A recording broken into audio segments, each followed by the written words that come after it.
नमस्कार, स्वागत है आप सबका दिन भर की तमाम बड़ी और अहम खबरों के साथ मैं हूं कवीन सचान। शुरुआत हेडलाइन से। बजट सत्र के दौरान पहली बार राज्यसभा का सत्रावसान, संसदीय मामलों की कैबिनेट समिति का फैसला, भूमि अधिग्रहण अध्यादेश को दोबारा लाने की तैयारी।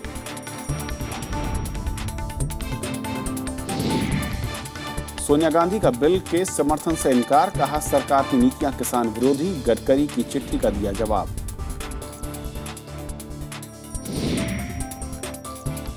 जम्मू कश्मीर विधानसभा में विधायकों में हाथापाई, बिजली परियोजनाओं के मुद्दे पर गतिरोध, नेशनल कॉन्फ्रेंस का सरकार पर वादाखिलाफी का आरोप। आम आदमी पार्टी के दोनों गुटों में खुलकर घमासान, अरविंद केजरीवाल के खिलाफ स्टिंग, पार्टी के बड़े नेताओं के खिलाफ अपशब्दों का इस्तेमाल। अटल जी के घर जाकर राष्ट्रपति ने दिया भारत रत्न, उपराष्ट्रपति और प्रधानमंत्री समेत कई नेता रहे मौजूद।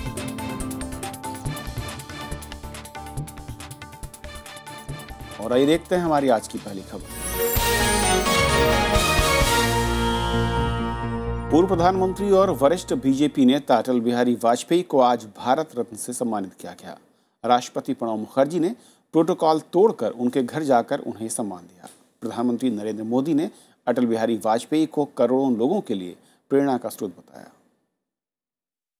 पूर्व प्रधानमंत्री अटल बिहारी वाजपेयी को देश के सर्वोच्च नागरिक सम्मान भारत रत्न से नवाजा गया है। राष्ट्रपति प्रणब मुखर्जी प्रोटोकॉल तोड़ते हुए इस सम्मान को देने खुद वाजपेयी के कृष्ण मेनन मार्ग स्थित आवास पर पहुंचे। इस मौके पर उपराष्ट्रपति मोहम्मद हामिद अंसारी, प्रधानमंत्री नरेंद्र मोदी के अलावा कई नेता और उनके रिश्तेदार मौजूद थे। प्रधानमंत्री ने राष्ट्रपति को धन्यवाद दिया है। अटल जी का जीवन राष्ट्र को समर्पित रहा। वो पल पल राष्ट्र के लिए जिए, राष्ट्र के लिए सोचते रहे और हिंदुस्तान में मेरे जैसे करोड़ों ऐसे कार्यकर्ता हैं जिनके जीवन में वाजपेयी जी एक प्रेरणा है। आने वाली पीढ़ियों को भी उनकी प्रेरणा मिलती रहेगी। बीजेपी के संस्थापक सदस्य रहे अटल बिहारी वाजपेयी ये सम्मान पाने वाले 7वें प्रधानमंत्री हैं। इससे पहले जवाहरलाल नेहरू, लाल बहादुर शास्त्री, इंदिरा गांधी, राजीव गांधी, मोरारजी देसाई, गुलजारी लाल नंदा को इस पुरस्कार से सम्मानित किया जा चुका है। अटल बिहारी वाजपेयी को उनके जन्मदिन से एक दिन पहले पिछले साल 24 दिसंबर को ये सम्मान देने की घोषणा हुई थी। प्रखर राजनीतिक वक्ता और कवि अटल बिहारी वाजपेयी 1998 से लेकर 2004 तक देश के प्रधानमंत्री रहे, लेकिन बीमारी की वजह से वो फिलहाल सार्वजनिक राजनीति से दूर हैं। वाजपेयी विभिन्न दलों में समान आदर पाने वाले राजनेता रहे हैं। ये पहला मौका है जब तमाम प्रोटोकॉल को दरकिनार करके राष्ट्रपति ने पूर्व प्रधानमंत्री अटल बिहारी वाजपेयी को उनके निवास स्थान में जाकर भारत रत्न से सम्मानित किया। आज अटल बिहारी वाजपेयी स्वस्थ नहीं है, मगर निस्संदेह वो आज़ाद भारत की राजनीति का एक मुकम्मल अध्याय हैं। कैमरामैन प्रशांता के साथ प्रणव गोस्वामी, राज्यसभा टीवी, दिल्ली। अटल बिहारी वाजपेयी को भारत रत्न दिए जाने पर उनके परिजनों और बीजेपी के साथ विभिन्न राजनीतिक दलों ने भी खुशी जाहिर की है। आइए आपको दिखाते हैं कि अलग अलग नेताओं ने क्या कहा है। कोई राष्ट्रपति घर देने जा रहा है, पर ये गौरव की बात नहीं है, पर ये अच्छा लग रहा है कि जा रहे हैं और उनको जो ये पुरस्कार मिल रहा है, कायदे से ये 15-20 साल पहले मिल जाना चाहिए था। वाजपेयी जी अपने स्वास्थ्य कारणों की वजह से घर पे ही रहते हैं और एक कार्यक्रम राष्ट्रपति भवन की ओर से वाजपेयी जी के निवास स्थान पर हुआ। देश भर में सब लोगों को बेहद खुशी है और हमारे जैसा आदमी तो 42 वर्ष से उनके साथ खट्टे मीठे अनुभव हमारे हैं, इसलिए हमको ज़्यादा खुशी है। और राष्ट्रपति जी जो है वो सारे प्रोटोकॉल तोड़ करके घर जाकर इसको दे रहे हैं, इसलिए राष्ट्रपति जी का भी अभिनंदन करता हूँ। वाजपेयी साहब को भारत रत्न से नवाजा जा रहा है। मुझे इस बात का भी अफसोस है कि यूपीए की हुकूमत के दौरान ये फैसला नहीं लिया गया। जो यूपीए ने नहीं किया वो एनडीए की हुकूमत ने की है। इसका तो हम स्वागत करते हैं। अटल बिहारी जी एक ऐसे व्यक्तित्व हैं जिसकी हर इंसान इज्जत करता है। बहुत से लोगों के मन में एक उनके प्रति बहुत सद्भावनाएं हैं। कांग्रेस पार्टी ने भी, हम सब ने उनको भारत रत्न मिलने का स्वागत किया था। और इस अहम मसले पर और बातचीत करेंगे। हमारे साथ वरिष्ठ पत्रकार प्रदीप सिंह जी हैं, जो कि लंबे अरसे से बीजेपी को कवर करते रहे हैं। प्रदीप, स्वागत है आपका। सबसे पहले तो क्योंकि लंबा अरसा आपने देखा राजनीति का और वाजपेयी जी के कार्यकाल को भी, प्रधानमंत्री बनने उनसे पहले की भी अगर बात करूँ, एक राजनीतिक व्यक्तित्व के तौर पर किस तरीके से उनको आप अलग करते हैं दूसरे राजनेताओं से, समकालीन राजनेताओं से? देखिए, एक उदार जन नेता, जनतांत्रिक व्यवस्था में जो पार्टी हित से ऊपर उठकर सोच सकता हो, पार्टी हित से ऊपर उठकर फैसला करने का जो जोखिम उठा सकता हो, ऐसे नेताओं में उनकी गिनती होगी। मेरा मानना है कि उनकी तुलना अगर किसी से की जा सकती है तो भारत के पहले प्रधानमंत्री जवाहरलाल नेहरू से की जा सकती है। वैसे भी उनके राजनीतिक जीवन पर नेहरू की एक छाप, या छाया कहें, नज़र आती है। नेहरू से वो बहुत प्रभावित थे, नेहरू उनसे बहुत प्रभावित थे। जब वो संसद में नए नए आए थे तो नेहरू ने देखा तो उनको लगा कि ये भविष्य में आगे जा सकते हैं, आगे बढ़ सकते हैं। वाजपेयी की खूबी ये थी कि उनको पूरे उनके राजनीतिक जीवन में जब तक सक्रिय रहे, एक अच्छा व्यक्ति जो गलत पार्टी में है उनके विरोधी कहते थे, जुमला कहा जाता था जी। तो मतलब इसका ये कि जो विरोधी थे वो भी उनको पसंद करते थे, उनकी पार्टी को, उनकी पार्टी की विचारधारा को नापसंद करते हो भले ही, लेकिन उनको पसंद करते थे। और वो पार्टी हित से ऊपर उठकर फैसला लेने में सक्षम थे। अपनी पार्टी में भी वो समन्वय के तो संवाहक थे ही, लेकिन मौका पड़ने पर फैसला भी लेते थे। अयोध्या का आंदोलन भारतीय जनता पार्टी के इतिहास में शायद सबसे बड़ी घटना है। उनको वो रथ यात्रा ठीक नहीं लगी तो उसमें शामिल नहीं हुए। और भोपाल में जब इस रथ यात्रा से पहले एक भारतीय जनता पार्टी की राष्ट्रीय परिषद की बैठक हुई बड़ी, तो उसमें अपने समापन भाषण में उन्होंने कहा कि आडवाणी जी और उनके साथियों को ये याद रखना चाहिए कि वो अयोध्या जा रहे हैं, लंका नहीं। तो उन्होंने एक संदेश भी दिया, ये भी बताया कि वो इससे सहमत नहीं है, लेकिन पार्टी ने फैसला किया है इसलिए उन्होंने उसका विरोध नहीं किया। तो ऐसे तमाम उदाहरण हैं जब उनको पार्टी का फैसला मानना पड़ा, और ऐसे भी उदाहरण हैं जब उन्होंने सख्ती से खड़े होकर पार्टी से अपना फैसला बनवाया। गुजरात दंगे का उदाहरण ले लें, उसके बाद पार्टी में मतलब वो चाहते थे कि नरेंद्र मोदी इस्तीफा दे दें, लेकिन पूरी पार्टी राष्ट्रीय कार्यकारिणी जो गोवा में हुई वो नहीं चाहती थी, मोदी का समर्थन कर रही थी, तो उन्होंने स्वीकार कर लिया। तो इस तरह का देखिए, कई बातें वो बड़े सहज ढंग से, बड़ी तलखी वाली भाषा का इस्तेमाल किए बिना करते थे। 2004 में पाकिस्तान की यात्रा पर गए, परवेज मुशर्रफ वहाँ पर राष्ट्रपति थे पाकिस्तान के, ज्वाइंट डिक्लेरेशन साइन होना था। रात में 9 बजे ब्रजेश मिश्रा एक ड्राफ्ट लेकर आए कि ड्राफ्ट आ जा रहा था, दोनों ओर से परिवर्तन हो रहे थे, ये फाइनल हो गया, ये जनरल मुशर्रफ ने इसको फाइनल कर दिया। अटल जी ने देखा, उन्होंने कहा कि नहीं, इसमें परिवर्तन होना चाहिए। 2 लाइनों पर उन्होंने एतराज़ किया, ये जो पहली और दूसरी लाइन है, पहली लाइन दूसरी हो, दूसरी पहली हो। तो बाकी जो ड्राफ्टिंग टीम थी उसको समझ में नहीं आया कि इससे क्या फ़र्क पड़ जाएगा। उन्होंने कहा पड़ेगा। 2 लाइनें ये थी, पहली लाइन थी कि भारत पाकिस्तान के साथ कंपोजिट डायलॉग के लिए तैयार है, दूसरी लाइन थी कि पाकिस्तान ने आश्वासन दिया है कि वो अपनी सरजमी का इस्तेमाल आतंकवादी गतिविधियों के लिए नहीं होने देगा।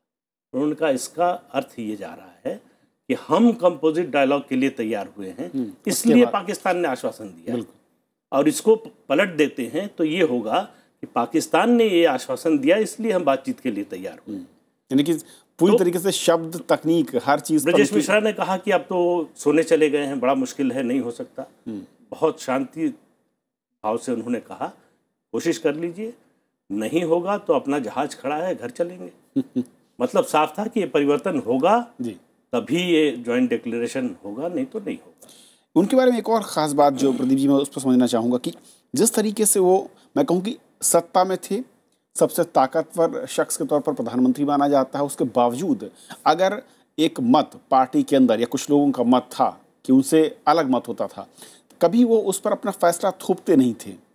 क्या आज के दौर में ऐसी राजनीति दिखती है जिस तरीके से अटल जी करते थे? नहीं, संभव नहीं है उस तरह के। उसके लिए आपका दिल बहुत बड़ा होना चाहिए और सबको साथ लेकर चलने की क्षमता होना चाहिए, एक समावेशी स्वभाव होना चाहिए। एक उदाहरण आपको बताते हैं, एनडीए की सरकार थी, वो प्रधानमंत्री थे, वेंकैया नायडू को पार्टी अध्यक्ष बनाया गया। पार्टी अध्यक्ष बनाने का फैसला हो गया, उनसे सलाह नहीं ली गई। जसवंत सिंह और अरुण जेटली 2 लोगों को भेजा गया, आडवाणी जी ने भेजा कि उनको अटल जी से बात कर ली। आए, उन्होंने बताया, सब परिस्थितियां बताई, क्यों बनाया जा रहा है, कैसे बनाया जा रहा है, सुनते रहे। इस बीच में जूस पीने के लिए आया इन दोनों लोगों के लिए, और ये अपनी बात कह के चुप हो गए, अटल जी भी चुप। वो ग्लास लेने के लिए जो व्यक्ति आया, उससे जसवंत सिंह ने पूछा कि ये ताज़ा जूस था या डिब्बे वाला था? तो अटल जी ने आंख खोली, वो बोले कि आपको नहीं लगता कि ये प्रश्न पहले पूछा जाना चाहिए था? तो इस तरह से उन्होंने अपना एतराज़ भी जता दिया कि आपने फैसला करने से पहले मुझसे नहीं पूछा, लेकिन आपने फैसला कर लिया है तो मैं उसके साथ हूँ। और जब नीतियों की बात आती है, क्योंकि बीजेपी, जैसा कि आपने खुद कहा और कई लोग ये कहते हैं कि जवाहरलाल नेहरू की जो छवि थी, जो उनका एक विज़न था, उससे खासे प्रभावित अटल जी दिखते थे, भले ही बीजेपी उससे सहमत नहीं नजर आती हो। उस सब के बावजूद उस शख्स का पार्टी में रहना, पार्टी की नीतियों के साथ न सिर्फ आगे बढ़ना बल्कि पार्टी को बुलंदियों पर ले जाना और खुद सत्ता पर बैठकर एक जिस तरीके की छवि बीजेपी की थी उससे उलट, उससे अलग हटकर सुशासन या फिर शासन को आगे बढ़ाना, कितना मुश्किल है, कितना आसान रहा उनके लिए? नहीं, आसान तो बिल्कुल नहीं रहा होगा और नहीं था। एक समय ऐसा आया, अयोध्या आंदोलन से 1995 तक का समय, 90 से 95 का 5 साल का, जब वो एक तरह से पार्टी में हाशिए पर चले गए थे। उनके यहाँ लोगों का आना जाना कम हो गया था, अध्यक्ष थे नहीं, नेता प्रतिपक्ष पद से भी हटा दिए गए थे। तो वो दौर उनके राजनीतिक जीवन में शायद सबसे कठिन था। उस समय बहुत से ऐसे बुद्धिजीवी और राजनीतिक लोग थे जो राजनीति में उस तरह से सक्रिय नहीं थे।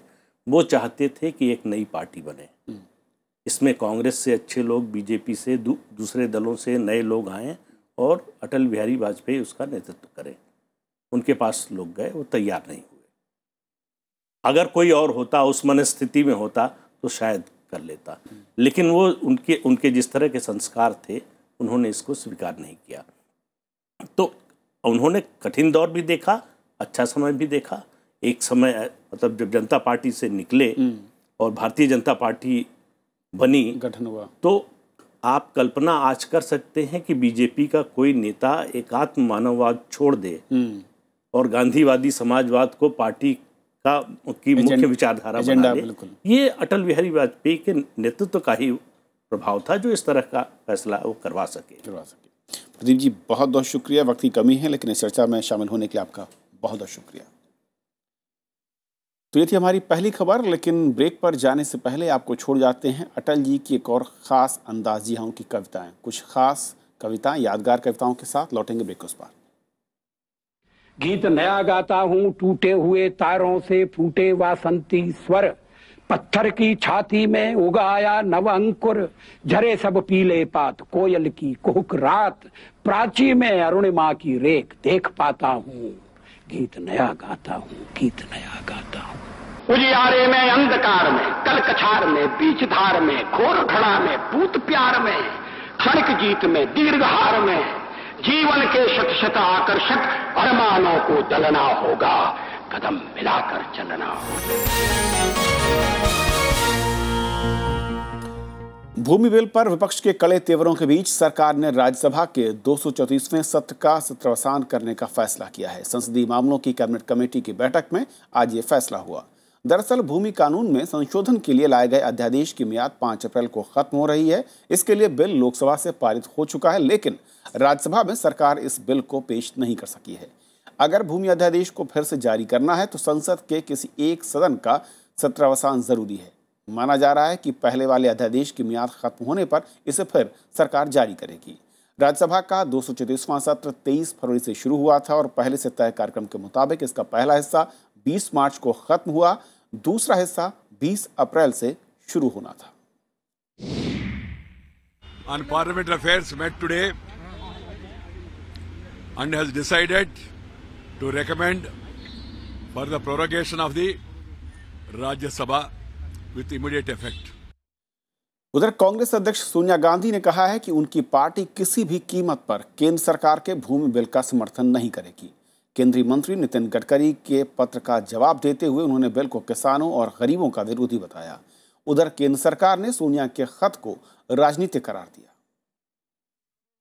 करीब एक हफ्ते बाद इस खत के जरिए कांग्रेस अध्यक्ष सोनिया गांधी ने भूमि बिल पर केंद्रीय मंत्री नितिन गडकरी की चिट्ठी का जवाब दिया।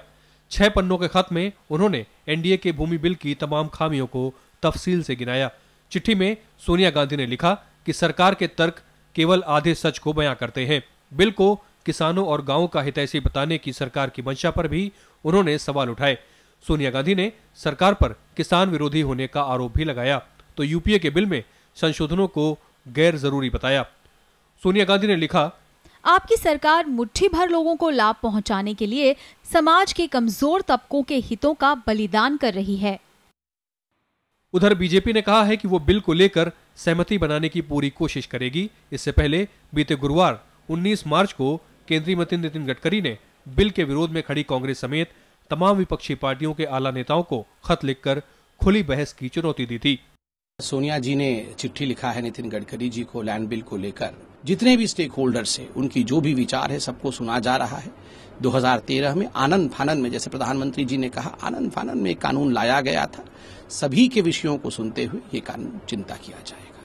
बजट सत्र के पहले हिस्से के दौरान कांग्रेस अध्यक्ष सोनिया गांधी की अगुवाई में बिल के विरोध में 14 सियासी दलों ने संसद से राष्ट्रपति भवन तक मार्च किया था।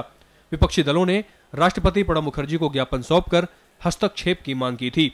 एनडीए के भूमि बिल के विरोध में देश भर में प्रदर्शनों का दौर जारी है। Bureau report, Rajya Sabha TV.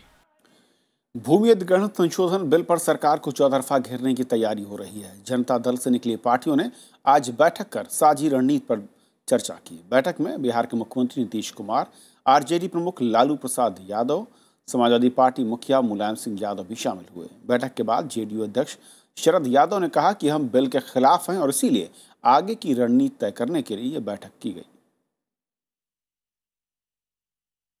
प्रधानमंत्री ने अमीरों से रसोई गैस सब्सिडी छोड़ने की अपील की है। दिल्ली में एक ऊर्जा संगम कार्यक्रम में उन्होंने 2022 तक तेल आयात में 10% कटौती की बात कही। प्रधानमंत्री ने भारतीय तेल कंपनियों को वैश्विक बनाने की सलाह भी दी। पहले ऊर्जा संगम सम्मेलन में प्रधानमंत्री ने देश को पेट्रोलियम पदार्थों में आत्मनिर्भर बनाने की बात कही। उन्होंने कहा कि भारत फिलहाल 3/4 तेल आयात करता है। 2022 तक 10% और 2030 तक इस आयात को आधा करने पर विचार किया जाना चाहिए। क्या आजादी के 2022 के पर्व पर, अमृत पर्व पर, हम ये 77 में से कम, मैं ज्यादा नहीं कह रहा हूं, 10% इंपोर्ट कम करेंगे। हम उतना 10% ग्रोथ करेंगे, स्वावलंबी बनेंगे।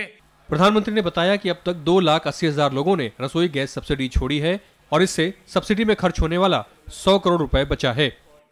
ये 100 करोड़ रुपया किसी गांव में स्कूल बनाने का काम आएगा कि नहीं आएगा? किसी गरीब का बच्चा बीमार होगा तो उसके काम आएगा कि नहीं आएगा? जिसने भी ये काम किया है उसने एक प्रकार से गरीबों की सेवा करने का काम किया। वित्त वर्ष 2013-14 में 1,89,238 करोड़ रुपए का तेल आयात हुआ था।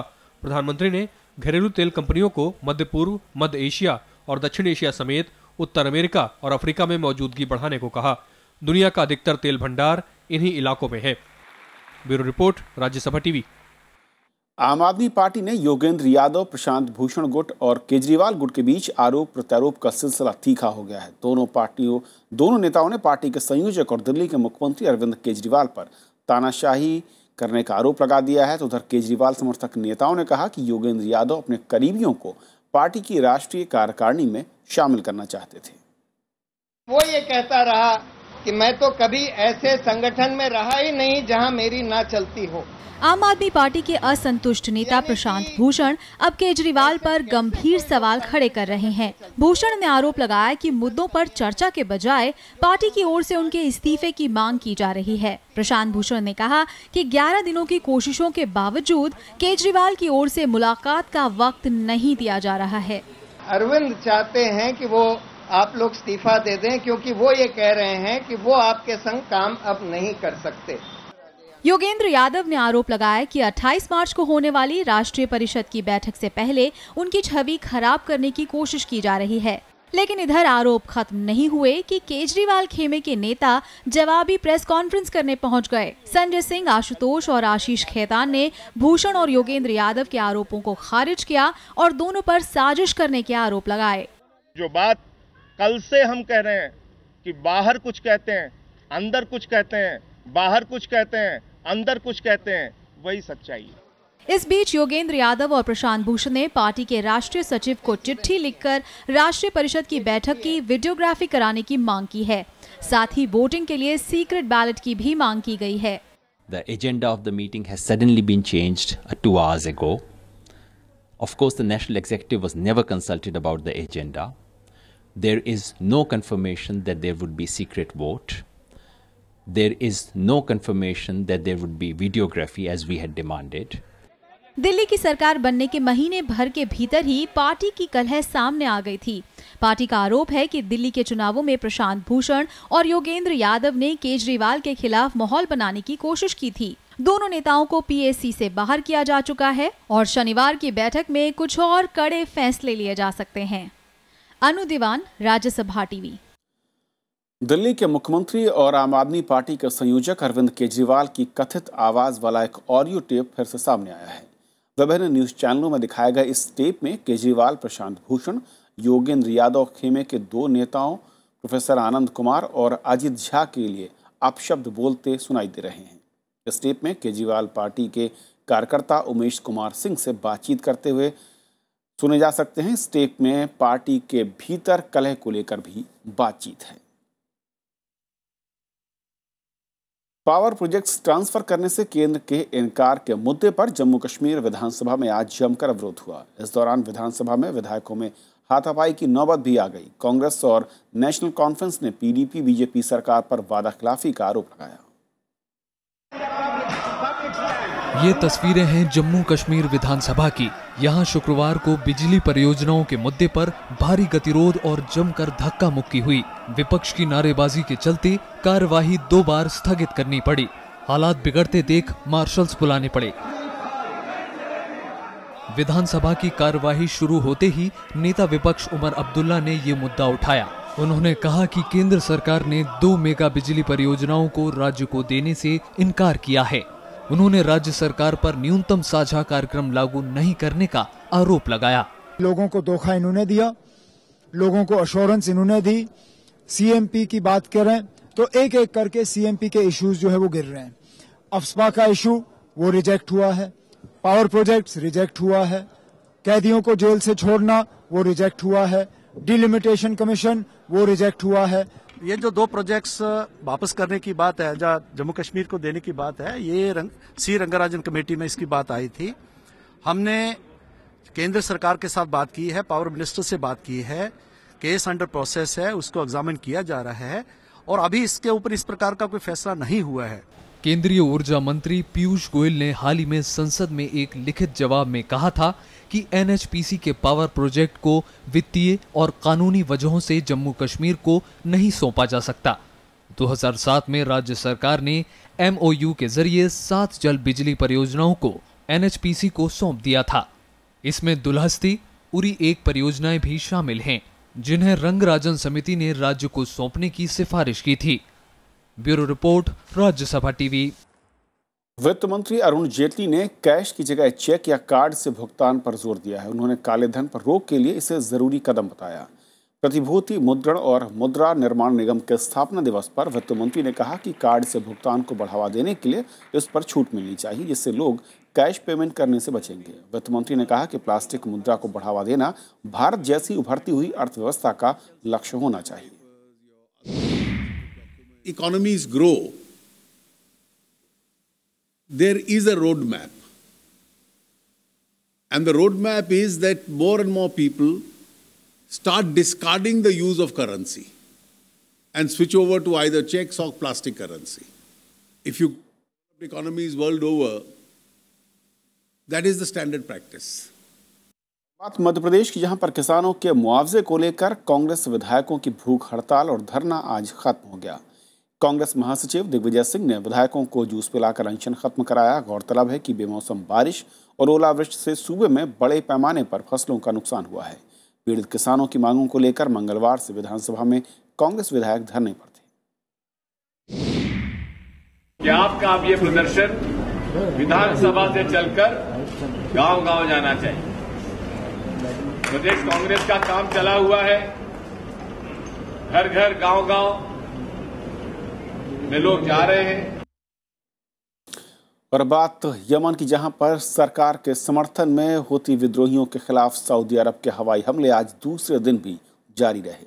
इस बीच यमन के बिगड़ते हालात को देखते हुए सरकार ने वहां पर फंसे भारतीयों को निकालने के लिए 2 जहाज भेजने का फैसला किया है। सऊदी अरब के लड़ाकू विमानों ने यमन की राजधानी सना और उसके आसपास के इलाकों में ताजा हवाई हमले किए हैं।